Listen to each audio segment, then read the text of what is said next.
मित्रांनो, तुमचं पुन्हा एकदा GB स्टोरी टेलर या यूट्यूब चॅनलवर स्वागत आहे। आजच्या आपल्या गोष्टीचं नाव आहे आसुरी। लेखक गौरव पाटील। पण गोष्ट सुरू करण्याआधी जर कोणी या चॅनलवर पहिल्यांदाच आलेले असाल तर त्यांनी या चॅनलला सबस्क्राईब करायला विसरू नका। चला तर मग अजिबात वेळ न घालवता गोष्टीला सुरुवात करूया।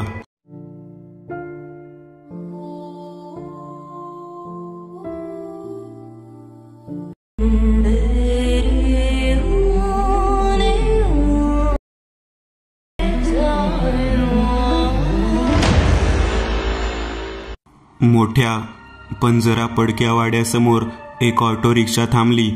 त्यातून आधी विलास उतरला आणि मग त्याने हात धरून अलगद सुधालाही उतरवले। टांग्यातल्या 2 मोठ्या सुटकेस उतरवण्यासाठी विलासचा लहान सावत्र भाऊ नितीन लगेच घरातून बाहेर आला। त्याच्या मागोमाग विलासची सावत्राई आणि नितीनची बायकोही विलास आणि त्याची बायको सुधा यांचं स्वागत करायला आल्या। आलात पोरांनो? सुधा, कशी आहे बाळा तब्येत? प्रवासात काही त्रास तर झाला नाही ना? विलासची आई सुधाच्या डोक्यावरून हात फिरवत बोलली। नाही आई, सुधा हळूच गालात हसत म्हणाली। सुधा तिची छोटी पिशवी उचलणार इतक्यात आईने तिला थांबवलं। अगं नको, तू नको ओझे उचलू, सध्या 7वा महिना लागलाय ना, काळजी घे। आईने सुधाच्या पोटावर हळूच हात ठेवला आणि नितीनच्या बायकोला ती पिशवी घरात न्यायला सांगितली। आशा, सुधाची पिशवी घरात घेऊन जा बघू। आशाने पिशवी उचलली, पण पिशवी उचलताना तिचे लक्ष सुधाच्या पोटावर होते। आईने सुधाच्या पोटावर जेव्हा हात ठेवला तेव्हा आशाने एका विचित्र नजरेने आईच्या हाताकडे आणि सुधाच्या 7 महिन्याच्या गर्भ असलेल्या पोटाकडे बघितले। सुधाला ते जाणवले। तिला आशाच्या नजरेची भीती वाटली। तिला आपल्या पोटातल्या बाळाची काळजी वाटली। तिने लगेच साडीच्या पदराने पोट झाकून घेतले। आईने सुधाला न जाणवू देता रागाने आशाकडे बघून घरात जाण्याचा इशारा केला। आशा लगेच पिशवी घेऊन घरात गेली। काय विलास, तो पण थोडे दिवस थांबतोय ना आता इथे सुधासोबत? डिलिव्हरी होईपर्यंत नाही, पण कमीत कमी 10-15 दिवस तरी थांब, आई विलासला म्हणाली। हो, थांब ना दादा तू पण, मजा येईल। असंही तू आणि वहिनी शहरात गेल्यापासून हे इतकं मोठं घर खायला उठतं। नितीनही विलासला आग्रह करत बोलला। अरे नाही, मला नाही थांबता येणार इतके दिवस इथे, इतकी सुट्टी नाहीये। उलट आता सुधाला इथे आणून सोडायचे होते म्हणून कशी तरी 2 दिवस सुट्टी टाकली। उद्या परत निघायचे आहे मला, विलास आईला आणि नितीनला समजावत म्हणाला। मग त्याने हळूच सुधाकडे बघितलं आणि तिला म्हणाला, सुधा, काळजी करायची नाही। इथे मी नसलो तरी आई, नितीन आणि आशा आहे तुझी काळजी करायला। तुला तुझ्या माहेरची अजिबात उणीव भासू देणार नाहीत हे सगळे। विलास सुधाकडे आणि आईकडे पाहत बोलला। हो मग प्रश्नच नाही। आता लवकरच आमची सुधा एक छान चालतं बोलतं खेळणं देणार आहे या घराला, तिची काळजी घ्यायलाच हवी, आई पण हसत हसत म्हणाली। खरं तर नातवाचा आनंद मला आधी आशानेच द्यायला हवा होता। 5 वर्ष झाली नितीन आणि आशाच्या लग्नाला, तरी अजून आशाची कूस उजवली नाही। आई नाराज आणि दुःखी होत स्वयंपाकघरात असलेल्या आशाकडे मान वळवत म्हणाली। आई, अगं होईल सगळं व्यवस्थित, उपचार सुरू आहेत ना तिच्यावर, विलास आईला समजावत म्हणाला। यावर नितीनने लगेच विषयांतर करण्यासाठी इतर गोष्टींवर चर्चा सुरू केली। त्या सगळ्यांच्या गप्पा गोष्टी सुरू असताना आशा मात्र स्वयंपाकघरातून सतत आई आणि सुधावर लक्ष ठेवून होती, विशेष करून सुधावर। खरं तर सुधाला आईच्या इतक्या प्रेमळ वागण्याचे नवल वाटत होते, कारण सतत सावत्रपणाची वागणूक देणाऱ्या आईमध्ये अचानक इतका कसा काय बदल झाला याचे सुधाला आश्चर्य वाटत होते। थोडा एकांत पाहून सुधा याबद्दल विलासला बोलली सुद्धा होती। यावर विलासने हसत तिला समजावलं, अगं आईचा स्वभावच तसा आहे, ती क्षणात रागवते क्षणात प्रेमही करते. शिवाय तुझ्यामुळे आई आता आजी होणार आहे ना, म्हणून झाला असेल स्वभावात बदल. आईमध्ये खरंच लक्षणीय बदल झाला होता, कारण सतत विलास आणि सुधाचा तिरस्कार करणारी आई आता सुधाची खूप काळजी घेत होती. विलास आणि नितीन हे सावत्र भाऊ होते. विलास 10-12 वर्षांचा असतानाच त्याची आई वारली. विलास एकटाच होता, त्याला भाऊ किंवा बहीण कोणीही नव्हते. विलासची आई वारल्यानंतर आता त्याचा सांभाळ आपल्या एकट्याकडून कसा होणार या विचाराने विलासच्या वडिलांना घेरले होते. काही दिवस एकट्याने सांभाळायचा त्यांनी प्रयत्न केला, पण शेवटी आईची माया ते देऊ शकत नव्हते. त्यामुळेच निव्वळ विलासची आबाळ होऊ नये म्हणून त्यांनी नंदासोबत दुसरं लग्न केलं. सावत्र का होईना, पण विलासला आईची माया देणारं कोणीतरी घरात आलं होतं. पण विलासच्या नशिबात थोडेच दिवस ती माया होती, कारण नितीनचा जन्म होताच नंदा विलाससोबत सावत्रपणाचा व्यवहार करायला लागली होती. नितीन जसजसा मोठा होत होता तसतसा नंदाकडून विलासबरोबर होणारा भेदभाव आणि छळही वाढत होता. विलासचे वडील सगळं उघड्या डोळ्यांनी बघून सुद्धा काहीही करू शकत नव्हते, कारण एका दुर्धर आजारामुळे ते अंथरुणावर खिळून होते. विलासकडे बघून त्यांच्या डोळ्यातून अश्रूंची धार लागायची, पण विलास मात्र हे सगळं सहन करायचा, कारण तो स्वभावाने अत्यंत शांत आणि गरीब होता. सावत्रपणाची वागणूक झेलून सुद्धा त्याच्या मनात आईबद्दल कुठलाही राग नव्हता. आई आणि लहान भाऊ नितीन यांच्यावर तो सख्या नात्याप्रमाणेच प्रेम करायचा. विलासचे कसे तरी महाविद्यालयीन शिक्षण पूर्ण होताच वडिलांनी जगाचा निरोप घेतला. विलासच्या डोक्यावरचे वडिलांचेही छत्र आता हरवले होते.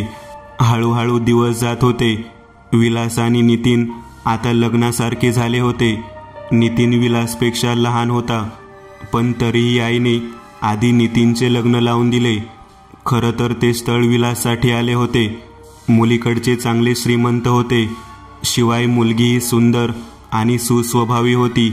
हे सगळं पाहून आईच्या मनात विलासबद्दल असूया निर्माण झाली होती. विलासला कशाला पाहिजे इतकी सुंदर आणि चांगली बायको, असा विचार करून तिने नितीनचे लग्न लावून दिले. नितीनच्या लग्नानंतर 4-5 वर्षांनी विलासचे लग्न झाले. आईने तिच्या नात्यातीलच एका गरीब घरातील मुलीसोबत विलासचे लग्न लावून दिले. विलासची बायको सुद्धा दिसायला ठीकठाक होती, पण स्वभावाने खूप छान होती. अत्यंत सालस आणि भाबडी. सुधाच्या पायगुणानेच लग्न होताबरोबर विलासला शहरात नोकरी मिळाली. त्यामुळे विलासाने सुद्धा शहरात राहायला निघून गेले. तिथे गेल्यावर अधूनमधून विलास आणि सुधा घरी येत होते. तेव्हा सुधाने आईची सावत्रपणाची वागणूक अनुभवली होती आणि एका दिवशी विलासने आईला सुधाच्या गरोदरपणाची बातमी कळवली. आईलाही आनंद झाला होता, कारण नितीनचे लग्न होऊन बरीच वर्ष झाली होती, तरी आशाचा अजून पाळणा हलला नव्हता. त्यामुळे आता विलास आणि सुधाच्या बाळामुळे अंगणात बाळ खेळेल याचा आईला आनंद झाला होता. त्यामुळे सुधाला बाळणपणासाठी माहेरी न पाठवता आपल्याच घरी घेऊन ये असे आईने विलासला बजावले होते. याला सुद्धा जास्त विरोध करू शकली नव्हती आणि म्हणूनच 7वा महिना लागताच विलास सुधाला घरी घेऊन आला होता. सुधाला सोडून विलास दुसऱ्याच दिवशी निघून गेला. आई सुधाला धूप अंगारे लावत होती. तिला त्यांच्या ओळखीच्या एका फकीर बाबांनी मंत्रून दिलेली औषधी दुधात टाकून देत होती. आई हे धूप अंगारे औषधी कशासाठी, सुधा आईला विचारत असे. या दिवसांमध्ये तुला कोणाची नजर लागू नये, कोणी काही करणी कवटाळ करू नये म्हणून आपल्या फकीर बाबांनी दिलेले हे तोडगे आहेत. करणी कवटाळ माझ्यावर कोण आणि कशासाठी करेल? अगं पोरी, असतात काही दुःखी लोक. हे सांगत असताना आईचा रोख आशाकडे होता. सुधालाही बऱ्याचदा आशाची वागणूक संशयास्पद वाटत होती. तिलाही ते पटले. आशाला अजून मूलबाळ नव्हते म्हणून ती आपल्यावर जळत असेल, किंबहुना काही करणी कवटाळही करत असेल अशी सुधाची खात्री पटली. ती सुद्धा आशापासून दूर दूर राहू लागली. असेच 15-20 दिवस गेले आणि एका दिवशी संध्याकाळची वेळ होती. सुधा, चल, इथल्या एका मॅटर्निटी हॉस्पिटलमध्ये तुझं नाव नोंदवून येऊ. आधीच आपण नाव नोंदवायला जरा उशीरच केला आहे, पण काही हरकत नाही. तिथल्या डॉक्टर माझ्या चांगल्या ओळखीच्या आहेत. दवाखाना तसा खूप जुना आहे, पण तिथल्या सगळ्या नर्स वगैरे अनुभवी आहेत. आई सुधाला म्हणाली. सुधा ही लगेच तयारी करत जायला निघाली. घरातून बाहेर पडत असताना सुधाची नजर आशावर पडली. आशा कसल्या तरी नजरेने तिच्याकडे बघत होती. सुधाला ते आवडले नाही. आईने आशाकडे बघताच आशा लगेच नजरेआड झाली. आईने एका लाल रुमालात एक मोठा चाकू घेतला होता. तो पर्समध्ये ठेवताना सुधाचं त्याकडे लक्ष गेलं. आई, हा चाकू कशासाठी? अगं, आज अमावस्या आहे ना, त्यात आपण संध्याकाळच्या प्रहरी बाहेर पडतोय, म्हणून सोबत पाहिजे काहीतरी शस्त्र. शिवाय लोखंडी शस्त्र जवळ असल्याने काही भूतबाधा होत नाही, आई सुधाला म्हणाली. ऑटो रिक्षा एका जुनाट 4 मजली दवाखान्याजवळ थांबली. सुधाने मान वर करून इस्पितळाच्या भिंतीवर लटकवलेल्या बोर्डाकडे पाहिलं. छाया मॅटर्निटी अँड गायनोकोलॉजिस्ट. बोर्ड जुनाट होता आणि अर्धा लटकवलेल्या अवस्थेत होता. इस्पितळाच्या अवतीभोवती विस्तीर्ण वडाची झाडे होती. त्या झाडाच्या पारंब्यांनी इस्पितळाचा बराच भाग झाकला गेला होता. सर्वत्र धूळ होती. आई, खूप जुना दिसतोय दवाखाना. कोणी पेशंटही आहे की नाही इथे? सुधाला त्या दवाखान्याची भीती वाटत होती. तिने आईचा हात घट्ट धरून मुख्य दरवाजात प्रवेश केला. कर आवाज करत दरवाजा करकरत उघडला. संध्याकाळ असल्यामुळे सर्वत्र अंधार होत होता. रिसेप्शन काउंटरवर कोणीही नव्हते. सगळीकडे धूळ आणि कोळिष्टके जमली होती. आई, इथे तर कोणीही दिसत नाही. किती भयान आणि भेसूर दवाखाना आहे हा. आपण दुसऱ्या दवाखान्यात जाऊया ना? सुधा घाबरली होती. नाही, कुठेही जायची गरज नाही. हा दवाखाना जुना आहे, त्यामुळे जरा भयानक वाटतो, इतकंच. वरच्या मजल्यावरील पायऱ्या टकटक उतरून एक 60तली स्त्री सुधाला म्हणाली. सुधा आणि आईने त्या स्त्रीकडे बघितलं. खाली पॅसेजमध्ये एकच कमी दाबाचा लाईट सुरू होता. त्याच्या अंधुक प्रकाशात त्या स्त्रीचा चेहरा जरा भेसूरच वाटत होता. सुधा त्या स्त्रीला पाहून अजूनच घाबरली. डॉक्टर, तुम्ही? नमस्कार, ही सुधा. मी सांगितले होते ना तुम्हाला, हीच ती सुधा. हिचे नाव नोंदवायचे आहे इथे. हां, ती स्त्री त्या हॉस्पिटलमधील डॉक्टर होती. सुधा, हे बघ, डॉक्टर आलेत. याच आहे डॉक्टर छाया. यांचेच हॉस्पिटल आहे हे. सुधाने डॉक्टर छायांना वरपासून खालपर्यंत निहाळले. पांढरी शुभ्र साडी, बाहेर पडू पाहणाऱ्या डोळ्यांवर मोठा चष्मा, लांब निर्विकार चेहरा. त्या चेहऱ्यावर कोणतेही हावभाव नाही. एकंदरीत डॉक्टर छाया भयानक दिसत होत्या. या हॉस्पिटलमध्ये सगळंच भयानक आहे का? सुधाला स्वतःला पडलेला प्रश्न. या माझ्या केबिनमध्ये. डॉक्टरांनी आई आणि सुधाला त्यांच्या केबिनमध्ये बोलावलं. सुधा डॉक्टरांच्या पाठमोऱ्या आकृतीकडे एकटक बघत होती. आई सुधाचा हात धरून केबिनमध्ये घेऊन गेली. केबिनमध्ये पूर्ण अंधार होता. फक्त डॉक्टरांच्या टेबलवरचा एकच छोटासा लाईट सुरू होता. खुर्च्यावरही धूळ साचलेली होती. सुधा भेदरून पूर्ण केबिन बघत होती. इथे अजून कोणी नसतं का? म्हणजे नर्स, स्टाफ, पेशंट वगैरे? सुधाने डॉक्टरांना प्रश्न विचारला. आहे. सकाळच्या शिफ्टच्या नर्स घरी गेल्यात आणि नाईट शिफ्टच्या नर्स आता येतील. आणि राहिला पेशंटचा प्रश्न, तर सगळे पेशंट सगळ्यात वरच्या मजल्यावर ॲडमिट आहे. डॉक्टर सुधाच्या नजरेत नजर मिळवत म्हणाल्या.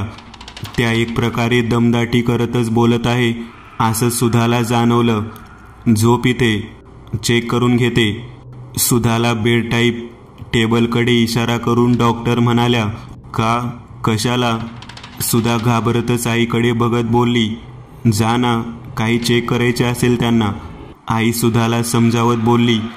सुधा बेड टाईप टेबलवर जाऊन लेटली.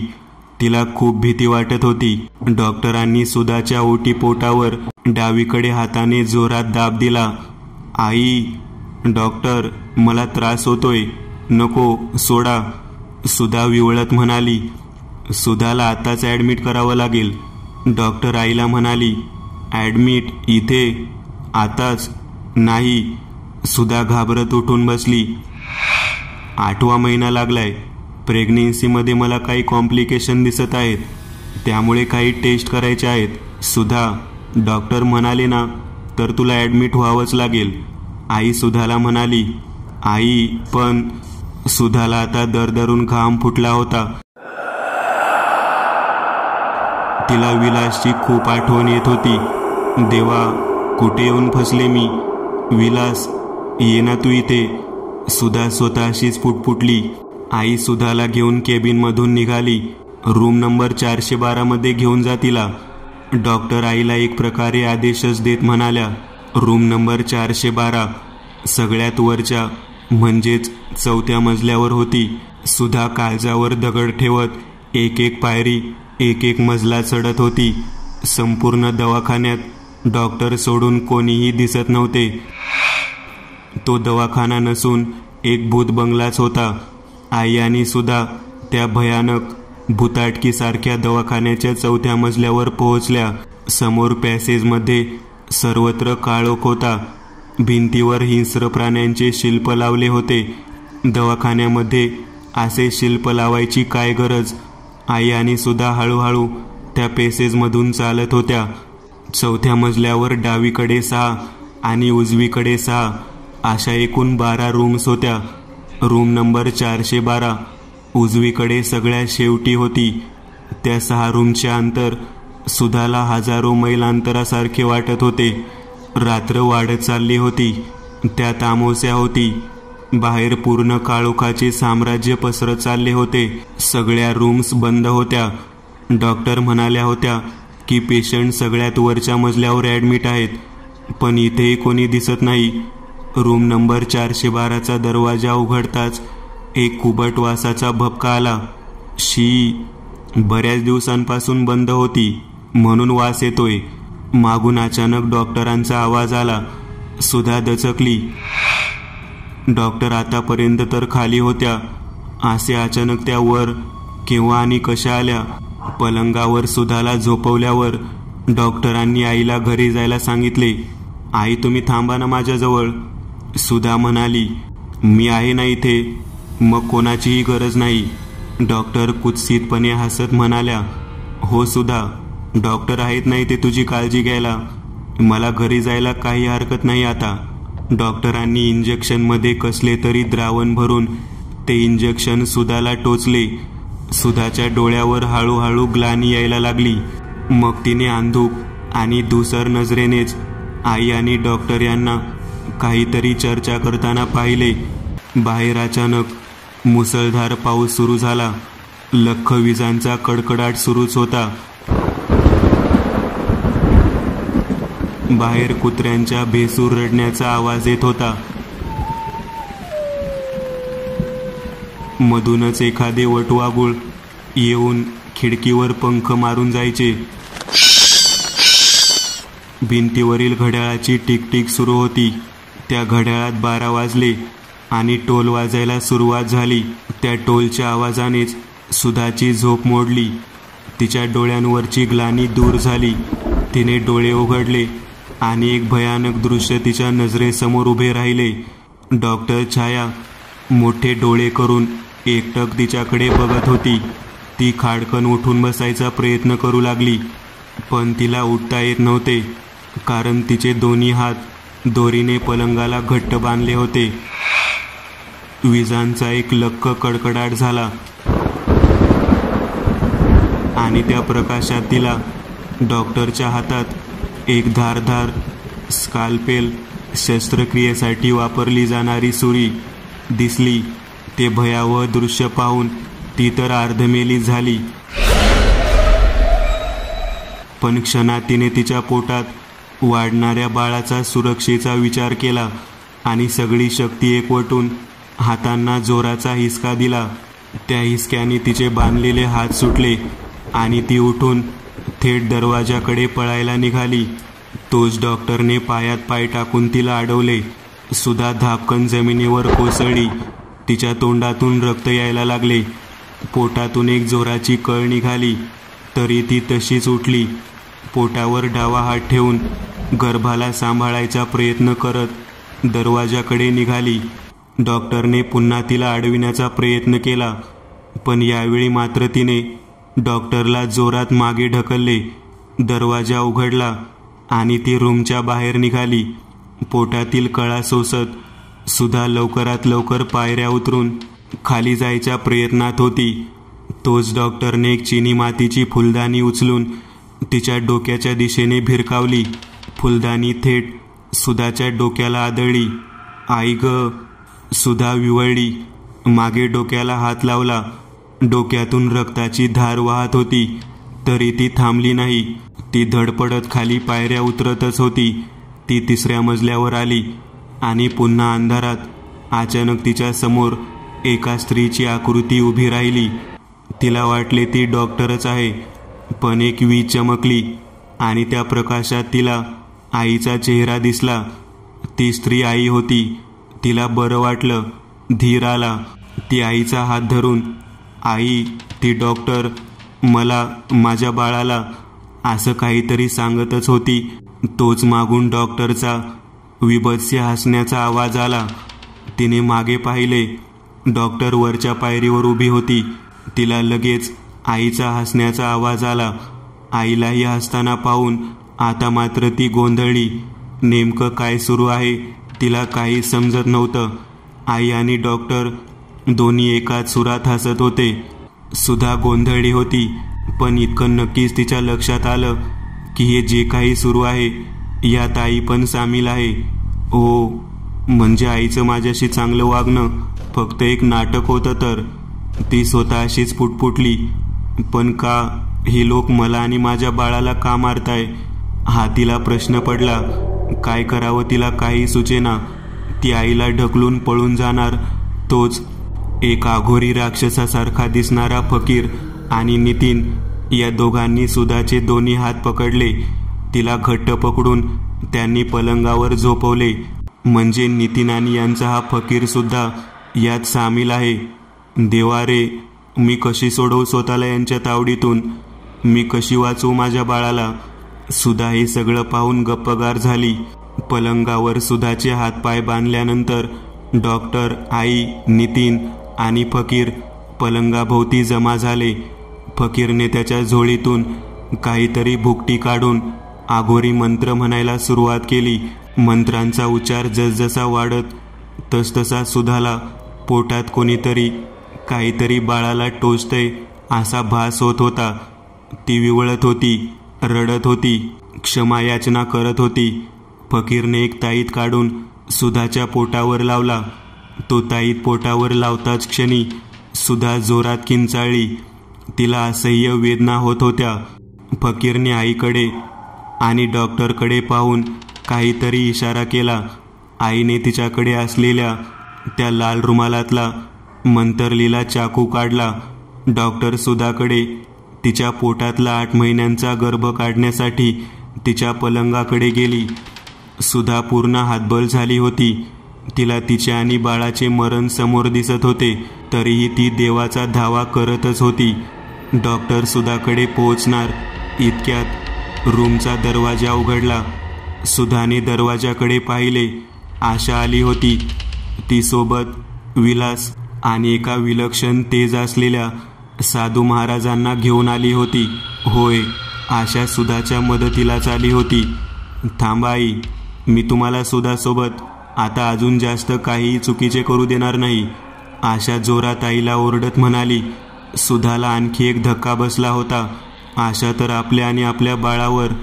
सुधा स्वतःशीच पुटपुटली, आशा, मूर्खपणा करू नको. हे सगळं मी तुला बाळ व्हावं यासाठीच तर करते. आई आशावर खेकसत म्हणाली. एका निष्पाप बाळाचा आणि त्याच्या आईचा जीव घेऊन मला बाळ होत असेल तर नकोय मला बाळ. आशा आईला फटकारत बोलली. सुधाला काय चाललंय काही कळत नव्हतं. ताई, मला माफ करा, हे सगळं माझ्यासाठी तुमच्यासोबत होते. आशा सुधाची माफी मागत बोलली. अगं आशा, पण हे चाललंय तरी काय?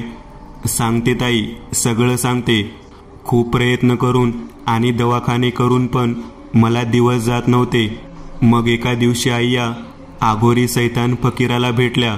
या फकीराने आईला सांगितलं की तुमच्या कुळातीलच एखाद्या 7-8 महिन्यांच्या गर्भाचा किंवा नवजात बालकाचा जर बळी दिला तरच मी आई होऊ शकेल.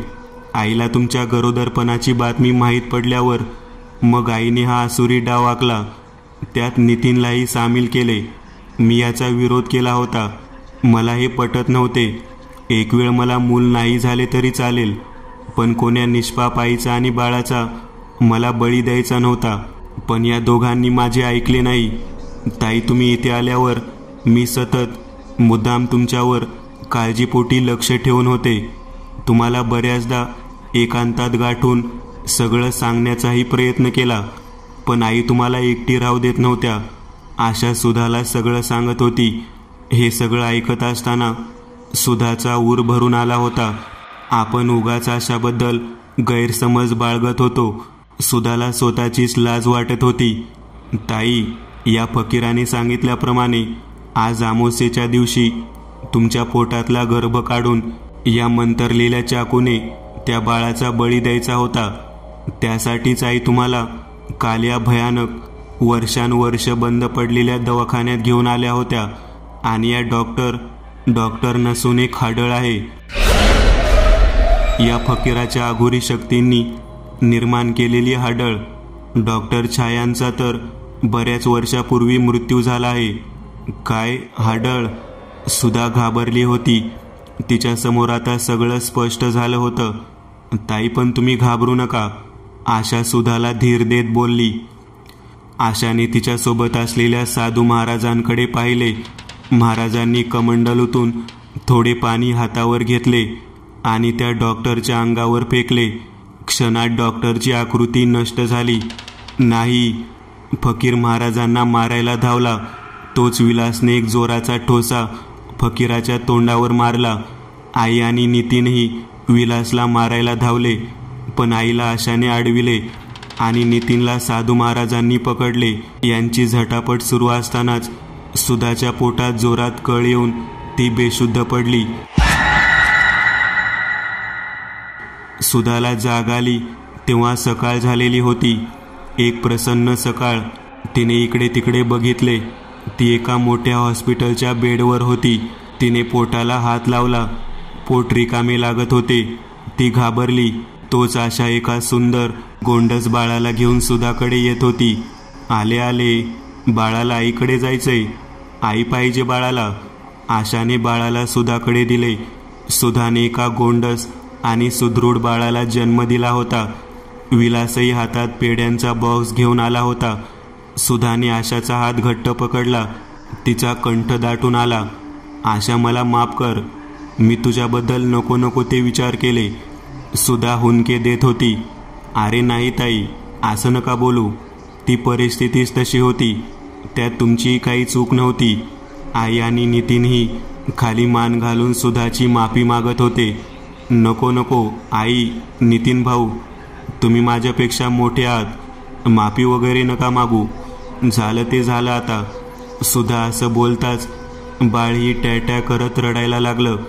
बघा, बाळालाही आवडलं नाहीये आणि सगळेच हसायला लागले. बाळ सुधाला झाले होते, पण तिला मातृत्व मात्र आशामुळेच मिळाले होते. आशानेच आईचा तो आसुरी हेतू विफल केला होता. मित्रांनो, आज पुरतं एवढंच. तुम्हाला जर काही गोष्ट आवडली असेल तर नक्की लाईक करा. तुमच्यापैकी बरेचसे जण व्हिडिओ लाईक न करताच पळून जातात, पण हा जर व्हिडिओ तुम्ही लाईक केला तर मला जरा बरं वाटेल आणि असेच भारी भारी व्हिडिओ बनवायची माझ्यात एनर्जी येईल. त्यामुळे नक्की लाईक करा. आणि अजूनही कोणी या चॅनलला सबस्क्राईब केलेलं नसाल तर लगेच सबस्क्राईब करून टाका. आणि बाजूची घंटी ती मात्र दाबायला विसरू नका. देवाची घंटी आहे ती. चला तर मग पुन्हा भेटूया अशीच एक आगळी वेगळी गोष्ट घेऊन पुढच्या